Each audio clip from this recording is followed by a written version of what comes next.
fungi harvest and other things. But I have not particularly thought that influencer politics is my kind of politics. I like to, but if I'm invited by any big person, I tend to go there,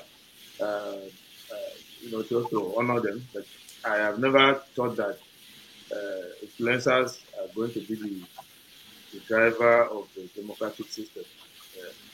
So his opinion about the election or about anything is not really that important to me.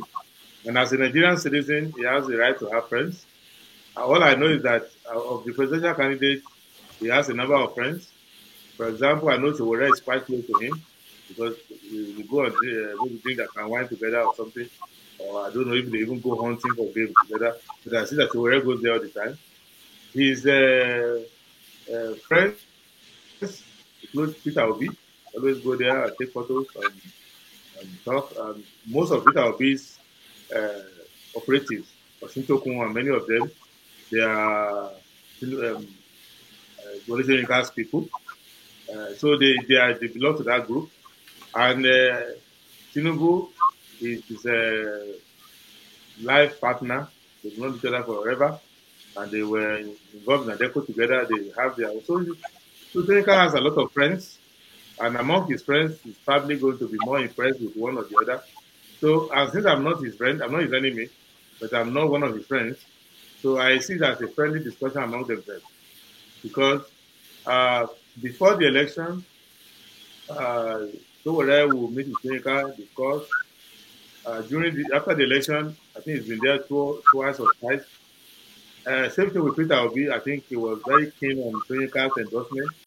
They were all pursuing Seneca to endorse them, and they were really working hard on Seneca to endorse them.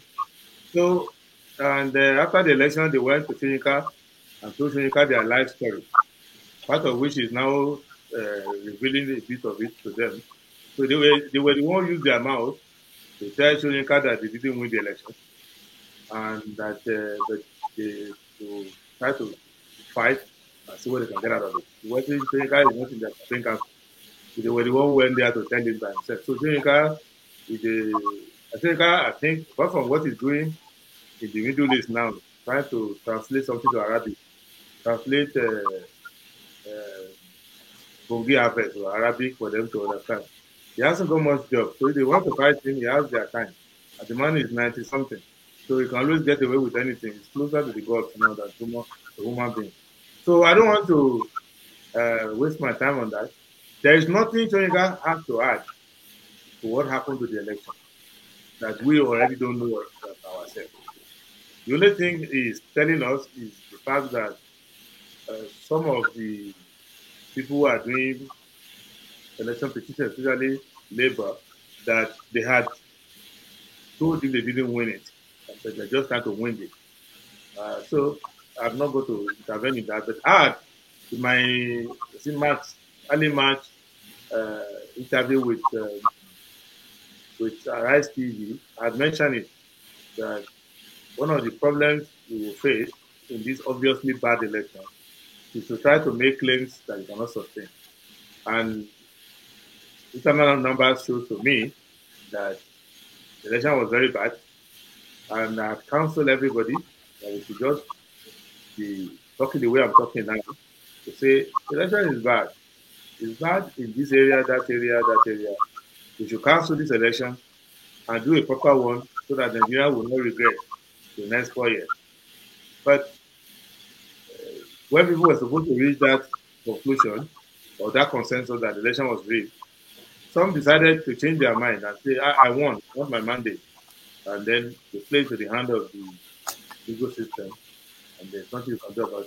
Because if you say you won, then you put yourself with an onus to go and now prove to the court that you won. But if you are genuinely interested in having the election done properly, then it is much easier and more credible to point to the errors of the election and deal with those errors and have the election council. Everybody will bring whatever they've got. But it's a situation where you want to keep the one that favors you you work, find the one that's working for you, it's a little more difficult.